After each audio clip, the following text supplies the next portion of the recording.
I would like to begin by introducing our first speaker, Joanna Zylinska, who is Professor of New Media and Communications at Goldsmiths, University of London. She's author of multiple books, often dealing with ethical implications of the rise of new media, including Minimal Ethics for the Anthropocene, Life After New Media, Mediation as a Vital Process, and Bioethics in the Age of New Media. She's also a co-editor of the project Living Books About Life, publishing online books at the crossroads of humanities and sciences, as well as a co-editor of Culture Machine, which is an open access journal of culture and theory. The work of Joanna Zylinska, however, exceeds the narrowly defined borders of academic research, as she's also active as a curator and artist. To mention one among many of her accomplishments on this territory, she was artistic director of Biomedications, the biggest Latin American new media festival, which took place in 2013 in Mexico City. Her current projects involve photographic media entanglements and writing a book on non-human photography to be published by the MIT Press. Today she will give a talk whose title is not only highly intriguing, but also very well corresponding with the general conference theme, namely Cables, Cameras, and Other Fossils, Media Pasts and Media Futures. So without further ado, Joanna, the floor is yours.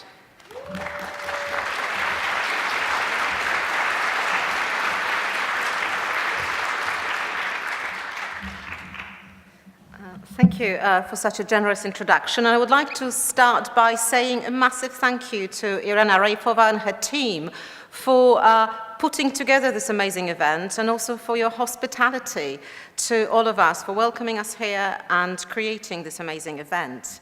Let me just put on my timer and my water.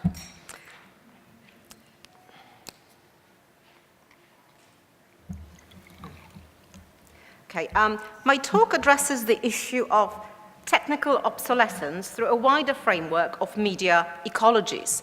Specifically, I'm interested in media fossils, remnants of our media history that will continue into a post-human future as discarded techno-trash, materials decomposing in the air, soil, and oceans, as well as space debris.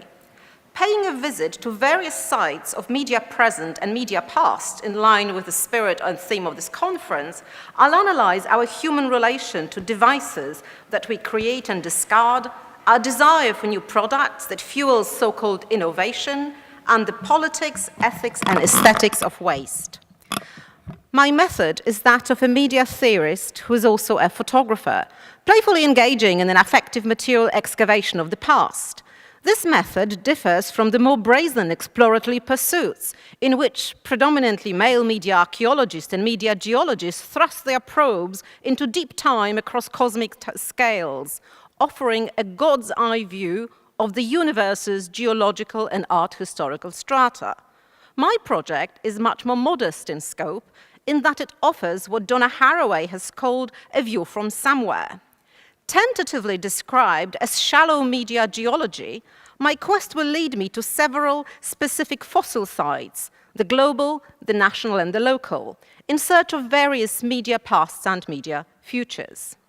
The broader aim of this paper is to pose a challenge to the innovation agenda that fuels the global economy and that produces seemingly infinite amounts of technological fossils in the process.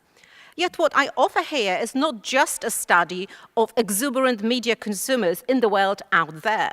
Media obsolescence is also something that I, as a frequent buyer of computing and photographic equipment, reader of industry magazines, and user of its internet forums, find myself very much enveloped in. So my interrogation here is therefore designed as a way of turning the critical mirror back on myself as both media scholar and passionate media user, to raise the ethico-political problem of media obsolescence in the wider context of our changing media ecologies. And I should mention that my particular media attachment is photography, so my case studies will focus on what's going on in that part of the media world. But we know that photography is already part of a wider media landscape, consisting of cameras, mobile phones, undersea cables, print media, Instagram and Facebook, electricity networks, etc., etc. And my talk will try and cover all of this, albeit briefly. Now, you may be aware that there already exists much scholarship in media studies on the ecological aspects of media obsolescence. One can mention here Sean Cubitt's Eco-Media, Richard Maxwell and Toby Miller's rather human-centric Greening the Media, Jennifer Gabrez's Digital Rubbish, as well as Jussi Parikka's A Geology of Media and Media Natures. Now, drawing on aspects of this research, with its extensive tracing of specific material deposits such as plastics, aluminium, lead, mercury, arsenic, and cadmium that make up media components, I will retell the story of eco-media as an embodied story of human perception and human responsibility for the universe whose tiny corner we presently occupy.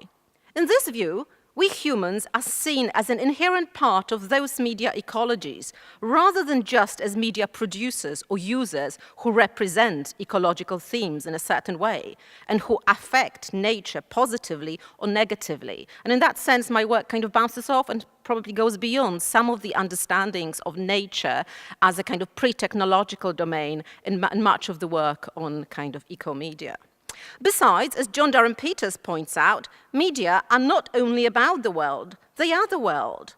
Those media ecologies issue a call to us humans to give an account of the matter around us, of what we see, make, and make obsolete. Together with Peters, I'm working here with an expanded understanding of the concept of media, borrowed from early Canadian media theory, which understood media in terms of infrastructures, not just communication devices.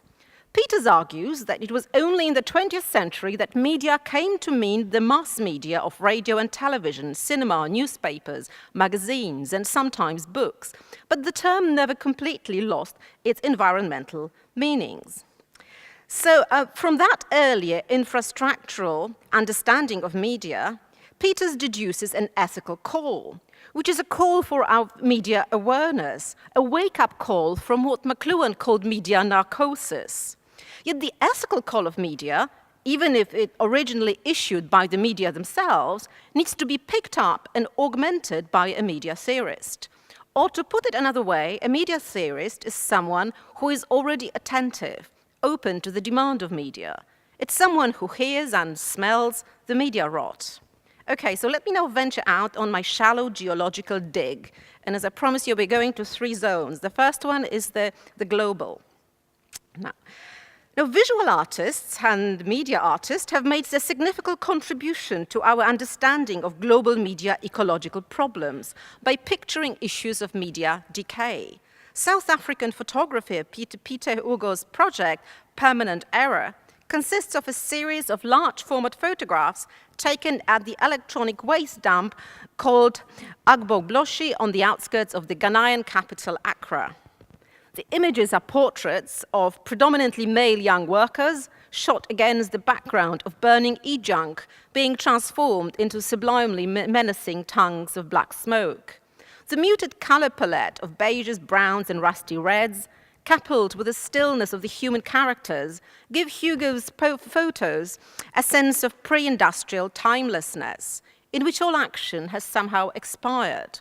The viewer's eye lingers over some intriguing detail: a bird's nest wire bundle on a man's head, a white apron, pointy ribs of a beautifully formed white cow. We may be tempted to interpret these images as examples of the aestheticization of poverty for the visual pleasure of first world spectators, or perhaps as representations of the inhumane labor conditions in West Africa, aimed at evoking moral outrage in and delivering moral redemption for those who look at them in Western art galleries. However, as writer Sean O'Toole points out, Hugo is a fabulist, a wonderfully accomplished one at that. So on the one hand, yes, the images do reveal the gloomy story of wealthy economies' media rot that has been deposited out of our sight and mind in poorer regions of the world. The billowing smoke does point to the carcinogenic activity of burning electronic debris in order to extract copper and precious metals out of its plastic carcasses, even if the two-dimensional flattening of the scene removes the stench of animal and mineral putrefaction. Yet commenting on Hugo's practice of using actors in his previous works, and thus foregrounding the eerily performative aspect of these documentary but also stagey images, O'Toole encourages us to read them beyond poverty porn. Indeed, permanent error images make a demand on us as formal images, unwittingly perhaps mobilizing the framework of ethics developed by philosopher Emmanuel Levinas as a demand to respond to the alterity or difference of the other. For Levinas, we human witnesses are faced with events unfolding before our eyes and are thus being called to respond. With any kinds of photographs, we are looking at a scene that has already been carved for us. We arrive at the scene which has already been seen. It's been cut out of the flow of life and placed in front of us in a square frame here. Ethics emerges therefore here from a pragmatic recognition of arriving into the world which the other already inhabits and then shapes for me. Working with the Levinasian framework, I also want to suggest that Hugo's project opens up Levinas's theory to the non-human agency of an ethical demand issued by media such as photographs. It's not just the human face that reaches to us from the pictures, although in many of the portraits, the gaze of the featured worker reaches and pierces that of the viewer on the other side of the photo panel. Yet it's the image itself, the material media artifact, and of course an image appearing on the screen is also material, it just has a different materiality from a print. So it's the image itself that touches us and calls us to responsibility. To say this is to highlight something different than just a moral response to the representation of human suffering, as a result of which we are supposedly elevated and driven to perform a good deed. Indeed, I'm rather skeptical about these kinds of moralistic responses, given how fleeting they tend to be. We can think here, for instance, about the highly emotional reactions to the photograph of a Syrian boy, Alian Kurdi, whose body washed up on a Turkish beach as his family tried to reach Europe in September 2015. Published by worldwide media, the image spread to 20 million screens around the world in just 12 hours. Researchers at the University of Sheffield even argued that a single image transformed the debate on immigration. Yet merely several months later, any emotional stirrings evoked by the photograph gave way to much more hostile sentiments towards refugees, with the initial hospitable response withdrawn and a responsibility was held. Going back to Hugo's images, I'd therefore venture that something else is making a demand here, apart from the content of Hugo's photographs. They challenge us, or indeed they challenge my ethos, or what Levinas calls my place under the sun. Ethos here stands for both habitat and habitual way of life. Ethics as ethos is therefore first and foremost concerned with modes of being in the world, with being embodied in the world. In Ethics of Waste, Gay Hawkins asks, could our most visceral responses to waste be a source of new ethical practices? Yet she's not looking for new morals, but rather for new habits, new ways of inhabiting spaces of media and of us living with and as media. Kaja Silverman suggests that the human look is always fueled by a fantasy of omnipotence, an attempt to master a scene in front of us, where powers residing elsewhere in the field of vision are overlooked at the expanse of this capture of the scene. This mastery is arguably represented by iterations of the following train of thought that traverses many a viewer's mind. This is such a moving scene. The man's face has so much dignity. Thank God I'm not an Agloboshi worker. My laptop is so slow and will probably need changing soon. Isn't it terrible having to inhale deadly media vapors? Silverman acknowledges that there is nothing we can consciously do to prevent certain projections from occurring over and over again in an almost mechanical manner. Yet she also calls on viewers to work through the original impulses, desires, and fantasies involved in just looking, and try to look again, productively. This counter-visual strategy of what we might call affective override, or affect override, constitutes for her an important ethical task. Letting oneself be unsettled by an image not just its content, but also its frame. The very fact that there is an image, a media artifact in front of me, being temporarily thrown out of our habitus, signals the possibility of an ethical opening. Although, of course, there can be no assurances of the subsequent occurrence of an ethical act. Okay, so we're shifting gear now and moving from the global to another vignette or a site of a dig, the national. National from where I stand, at least. My geological pursuits take me beyond singular images now to a zone where photography is both a medium and a monument to this medium can be encountered and experienced. The National Media Museum in Bradford in the north of England. National Media Museum holds the biggest collection of photographic artifacts, both equipment and images in the UK. I visited the museum in March 2016 for a shallow dig for photographic fossils, hoping for an experiential, affective encounter with cameras old and new. But rather than plan in advance what I was going to investigate, I decided to wait and see what was to be seen, to let the material impress itself upon me and my camera. Now, the photography exhibition at the museum is staged in a lower ground space called Kodak Gallery. The gallery was launched in 1989 to celebrate the 1950th anniversary of the photographic medium. Yet due to its crypt-like positioning and shadowy interior, it's tinged with a certain nostalgia about the analog mediums and Kodak's own heyday. The very first exhibit the visitor is presented with on entering the space is a yellowish wall called Capturing Light, with a title inscribed in gold on what looks like a classical frieze. Underneath are panels featuring information about the nature of light and the discovery of light-responsive chemicals.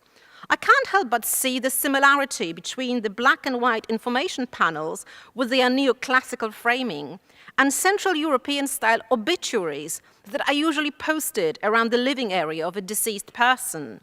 Indeed, the whole wall has something of a funeral parlor about it. The association is further exacerbated by the placing of a small physical exhibit behind a dark glass pane in the center of the wall.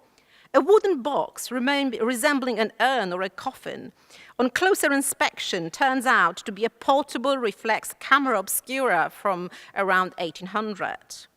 Now, the overall narrative about photography outlined through the Kodak Gallery is quite linear.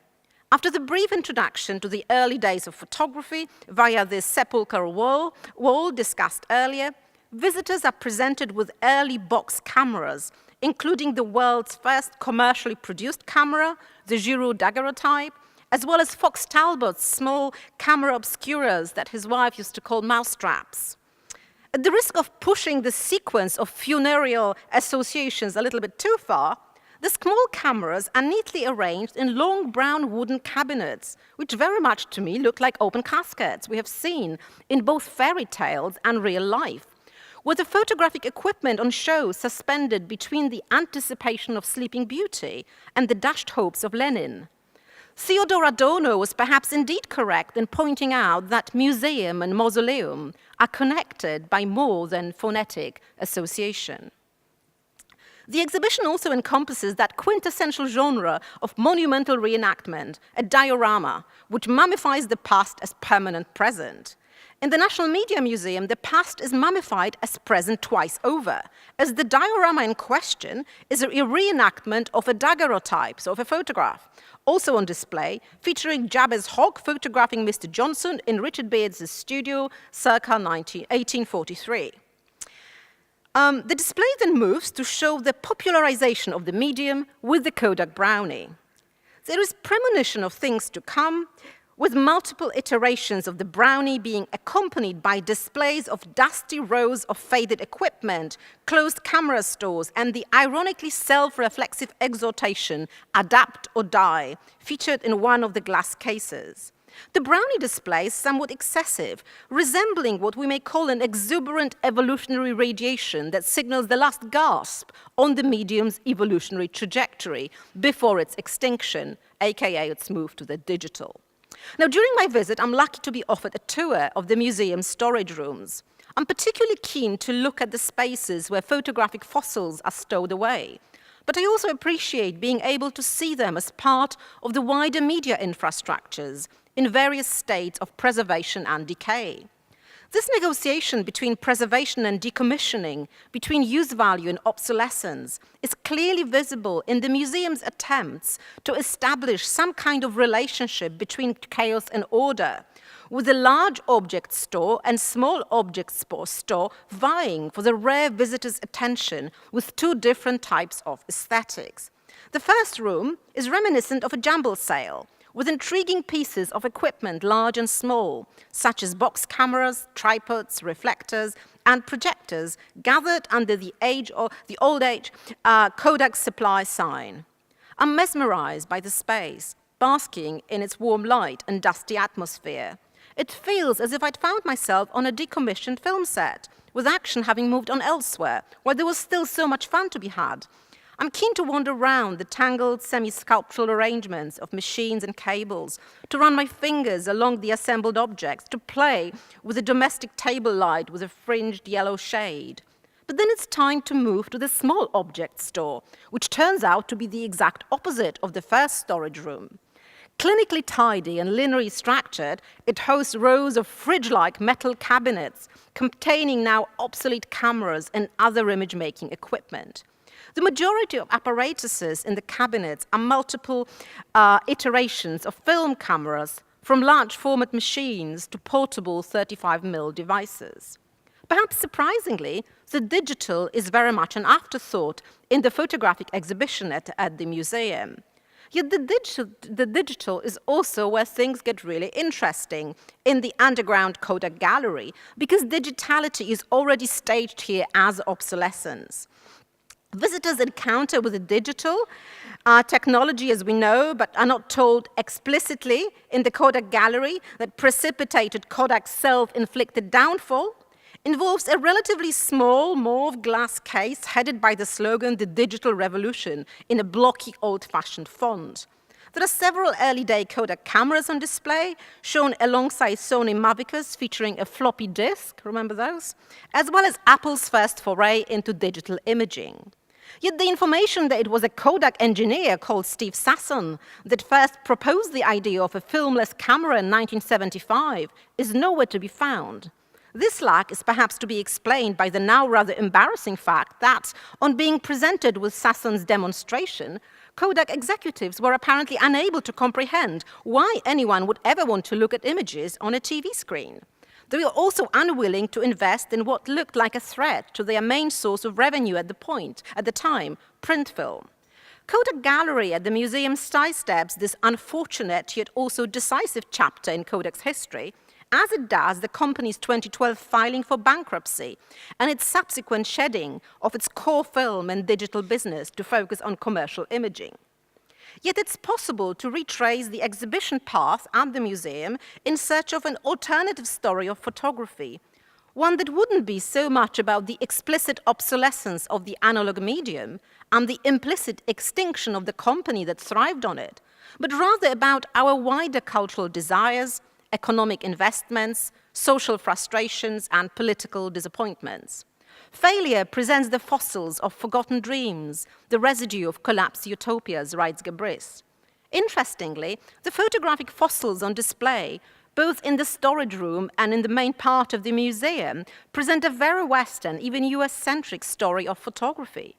But at the same time, they also foreground the failure of the American dream, with its belief in technological progress and infinite consumer spending, and its promise of growing affluence for all, translated into a version of universal happiness. Now, my reflections about technological progressivism prompted by the display are unfolding against a unique temporal horizon, the time when the museum itself is undergoing a significant repositioning with regard to its core mission. In February 2016, it announced that around 400,000 objects from its 3 million-strong photography collection will be transferred to the Victoria and Albert Museum in London, while the N&M Museum changes its focus and agenda. The move reinforces the director's new focus on STEM, Science, Technology, Engineering and Maths at the National Media Museum, heralded by a new 1.5 million interactive light and sound gallery due to open soon. From this vantage point, the National Media Museum reveals itself to be a fossil of forgotten dreams, with photography, especially in its artistic guise, as it's the art photographs that will go to London, being slowly elided from the cultural spectrum. The first steps in that direction had already been taken in 2006, when the institution formerly known as the National Museum of Photography, Film and Television changed its name to National Media Museum. Yet it's the more recent shift in the museum's planned operations that is particularly significant, as it's occurring against the wider background of cuts to the funding of public cultural institutions in the UK and elsewhere: universities, libraries, research councils, parks, festivals. The turn to STEM on the part of the museum's directorate, so familiar to the academic community, is therefore perhaps understandable in the current climate of the economic depletion of public coffers, a situation which is reflected in the undermining of arts and humanities as both academic disciplines and repositories of cultural practices, at the expense of the supposedly more useful and potentially more profitable and more fundable science subjects. Of course, contrary to the story of photography's obsolescence, narrated by the National Media Museum, in the era of the networked camera in which we have all become photographers, the photographic medium has never been so exuberant. Yet, as told in the museum's Kodak gallery, photography as an industrial cultural practice associated with the times of mechanical reproductions seems to belong to a bygone era. Yet photography as art is not entirely disappearing from the UK's cultural landscape. It's just relocating to London, the capital city that has a monopoly on British culture and that is still seen as worth investing in. The fact that London's biggest industry is the financial sector and that the majority of newly built high-rise properties serve as money boxes in the sky for the international elite, who often never even visit their investments, testifies to the wider cultural politics of the UK. London is seen as exciting to international buyers, not only thanks to the country's relative economic and political stability and its propitious corporate tax regime, but also because it comes with a nebulous aura of culture. It therefore pays to invest in London, to furnish it with cultural products that are seen as fossils elsewhere, because London is still capable of turning those fossils into economic fuel. With this, London offers a contrast to the location of the National Media Museum, Bradford, a city with a glorious industrial past in textiles, in particular wool. Yet, like many other places in the north of England, as a result of the collapse of heavy industry, Bradford has suffered years of unemployment and underinvestment. Its spectacular Victorian architecture, like its museum, is also a fossil of manufacturing-era utopia, when regional networks of wool, coal, and iron ore ensured a balanced development and growth across the British Isles. Bradford is now positively multicultural, except when what conventionally counts as culture is being siphoned off to London, with the region's multiculturalism reduced to an immigration problem. It is therefore understandable why Simon Cook from Bradford Council has described the decision to transfer art photographs to the V&A as an appalling act of cultural vandalism. It is also strangely apposite that my guided tour around the museum's storage rooms should have been conducted by a curator who has just been made redundant as part of the National Media Museum's repositioning of its core mission, and that was actually his last week of work at the museum. Okay, so we're now shifting to another side, the last one, called the domestic, through which I'll take you quickly. It's the side of my third shallow dip. And it looks, it's our domestic technical setups. By this, I mean something quite specific: the gradual disappearance of cables, leads, and wires from behind of our computers, music systems, TV sets, kitchen equipment, and other domestic devices that rely on the continuous supply of electricity for their functioning. Now, so I'm going to show you a few images from my own project called The Vanishing Object of Technology. And it started in early 2011, a time when I took to photographing tangles of cables and wires in domestic and office settings, as well as taking notes about the setups captured. The drive for this work came from the increasing inconvenience I was experiencing when having to carry my laptop, iPad, cell phone, and camera charger, all spouting long leads, an inconvenience made even more pronounced through frequent travel and through having half of my luggage space taken up by a bunch of wires. But I also became ever more fascinated by the tangled, dusty arrangements, both behind my own and other people's desks and media consoles, with numerous devices such as monitors, speakers, external hard drives, printers, scanners, DVD or Blu-ray players, satellite or cable boxes, additional USB ports, extensions, and other pieces of equipment, some of which may have become obsolete, but you can't really touch them at the risk of the whole setup collapsing, all connected to form a wiry sculptural mess. Yet this project is meant to offer more than just a nostalgia trip inspired by the supposedly vanishing technology, a retro fashion tribute aimed at reminiscing about old media just for the sake of it. Nor do I want it to be a celebration of the brave new world of improved technological design, or even a prediction of wirelessness as a new technological condition, interrogated by Adrian Mackenzie in a book of the same title. My ambitions are much more minimal. I just want to stabilize that moment of the gradual disappearance of wires from our human view, to make it a moment worth contemplating, to see what happens before it happens. Now, the curators of the 20 Minutes into the Future website have no doubt that this is indeed what's happening right now. They boldly pronounce, wired connections will only exist for the largest of machines. The common man will never need to use a wire for connectivity or indeed for power. The cable tie will be found only in museums. We are already decreasing the number of cables we need by designing devices according to standards. Now, this kind of futuristic rhetoric is fueled by the desire of the techno-scientific industry to make technology friendlier and supposedly more intelligent, which often amounts to attempts to disguise any visible technological aspects of machines in an effort to make them look and behave more like us. Significantly, the vanishing cable ambition only applies to smaller domestic and small office settings. In July 2012, Facebook invested in a 10,000-kilometer Asian undersea cable, while with Google involved in financing an undersea cabling system called Unity between Asia and the US. So as Mackenzie poignantly indicates, wirelessness struggles against wires and the extensive tying and knotting of wires called networks. It's precisely this extensive tying and knotting of wires as stabilized into unwitting sculptural objects that's of interest to me. We could perhaps say that such wire tangles are part of accidental aesthetics, understood as something that emerges over time as a result of the historical accumulation of various technical objects to which those wires are attached, of those wires being kicked around or rearranged with someone's foot while she is sitting at a desk or vacuuming, coupled with the accumulation of layers of dust and grime on their surfaces.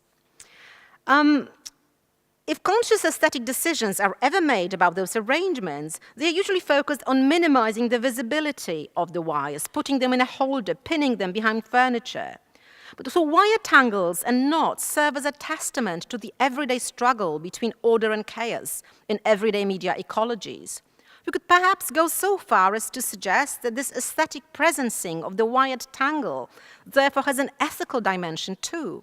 It's a demand placed on the human inhabitant of domestic or office spaces by second-rate objects connected to other objects. And therefore, even though aesthetic arrangements are something that has caught my attention, literally and photographically, it's the ethical call of these arrangements that's really of primary concern to me.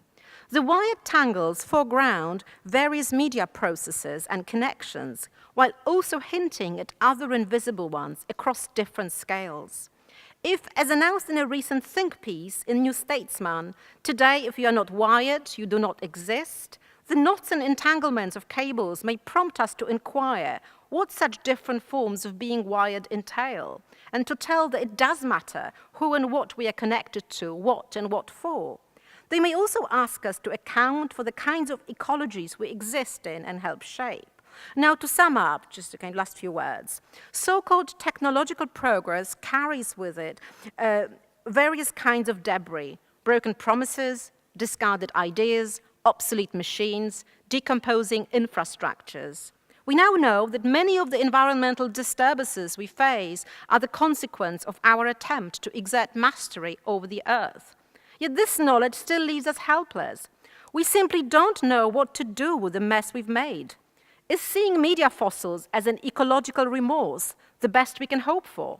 Or can ecomedia become part of a solution that involves revisualizing the world as a more ethical space, making it more habitable and more resilient, not just for us, but also for future humans and future non-humans?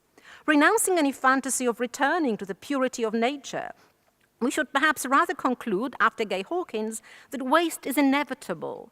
Yet if this is indeed the case, then how we deal with this, what sort of calculations and values we create to make this fact meaningful, becomes a most pressing ethico-political task. Thank you.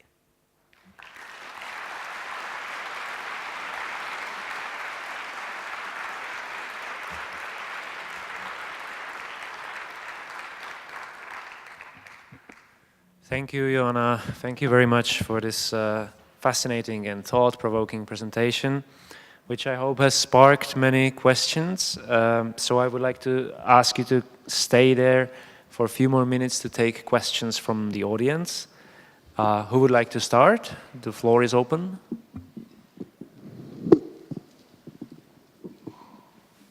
Yep. Józef Niżnik. It was really a beautiful picture of the media and their impact on our contemporary civilization. And with your many dimensions, I would like to spend a minute on one of them, this ethical aspect. You showed this impact of media in a very positive way, for example, in this global dimension, presenting this child picture and then the response of the world to this kind of tragedy and the changing attitudes toward migration and so on. But there is also a tacit impact of media, which is very rarely discussed. First of all, is presenting all cruelty of the world, poverty, unhappiness of the world, is changing all those phenomena into pictures. It's something that it becomes very distant and in fact lower the sensitivity of the people. But there is something very important which we suffer of at present, and this is the increased aspirations of the people worldwide. The media are showing not only misery of the people elsewhere, but also their happiness, well-being, and so on. So we have right now a worldwide cry for the fight with inequality. And inequality is supposed to be the reason behind the rising populism, for example. And if we look closely, we see that those inequality is at a much higher level than, let's say, 20 years ago. That the level of poverty increased in the meantime, that those who are in poverty now are much better doing than those people 20 years ago. So this increased aspirations is probably the effect of media as well. Okay, thank you. Thank you for the question. Maybe Joanna would like to respond. It's a very good intervention. Yes, thank you. Okay. I'm not sure why you got the sense that my picture of the world around some of the issues of obsolescence was positive, because at least what I was trying to show is a certain horror on different levels of what's going on. But at the same time, so in a way, I'm absolutely in agreement with you around the limitation of images that just show suffering. And there is a lot of work in media studies around devolving ethics from seeing images of suffering. And the story goes that people will see these images and then they will become better people and they will be nicer to refugees. And obviously my argument very briefly was, well, this doesn't happen. There are, of course, affective responses, very immediate responses. Something happens, there is a certain mobilization, and then, you know, obviously the caravan moves on, and there are other images that appear. So I'm absolutely in agreement with what you are saying. So that was also, and the images, the role of media, and obviously media are not the only source that causes, and I'm wary of saying that media causes something, because that would go against my argument that we are media, and also my theory of mediation I developed with Sarah Kember, with media don't do things to us, because the links are much more complicated. We are media already part of us, arise out of us, mediate through us. But anyway, so the story, for example, the story of cables and this desire of certain wireless future, which is also a certain desire of technology being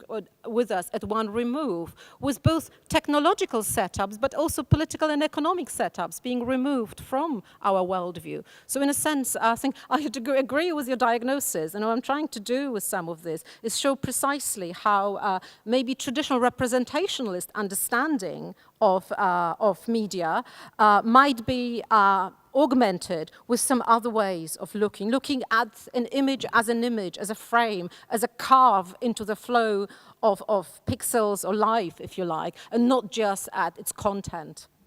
Speaker, thank you very much again, Joanna, for your presentation.